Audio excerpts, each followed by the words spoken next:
سیدنا ابو ہریرہ رضی اللہ تعالیٰ عنہ کا بیان ہے کہ رسول اللہ صلی اللہ علیہ وسلم نے فرمایا، یعنی انہوں نے کہا کہ میں نے رسول اللہ صلی اللہ علیہ وسلم کو یہ قول فرماتے سنا۔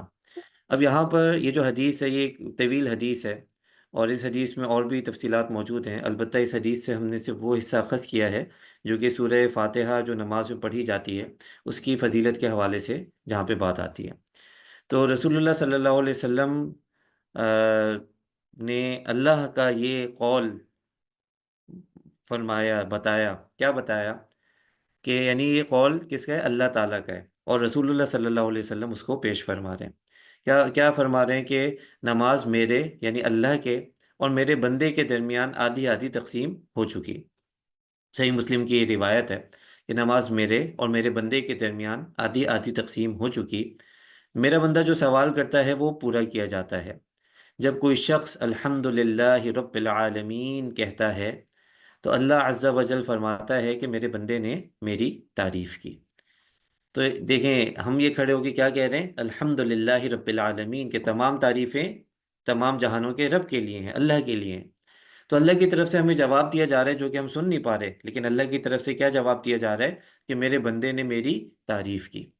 پھر نمازی جب کہتا ہے کہ الرحمن الرحیم، کہ اللہ بے حد مہربان نہایت رحم والا ہے، تو اللہ تعالیٰ کی طرف سے یہ ارشاد لگائی جاتی ہے کہ میرے بندے نے میری توصیف کی، میری تعریف بیان کی۔ نمازی پھر کہتے ہیں مالک یوم الدین، کہ اللہ یوم جزا کا مالک ہے، تو اللہ کی طرف سے بتایا جاتا ہے کہ میری بندگی میرے بندے نے بیان کی۔ یا پھر یوں بھی کہتے ہیں کہ میرے بندے نے اپنے سارے کام میرے سپرد کر دیے۔ اللہ کی طرف سے یہ ندا ہمارے لیے لگ رہی ہے۔ پھر نمازی جب کہتے ہیں کہ ایاک نعبد و ایاک نستعین، کہ ہم تیری ہی عبادت کرتے ہیں اور تجھی سے مدد مانگتے ہیں، تو اللہ کی طرف سے یہ بات کہی جاتی ہے کہ یہ میرے اور میرے بندے کے درمیان کا معاملہ ہے۔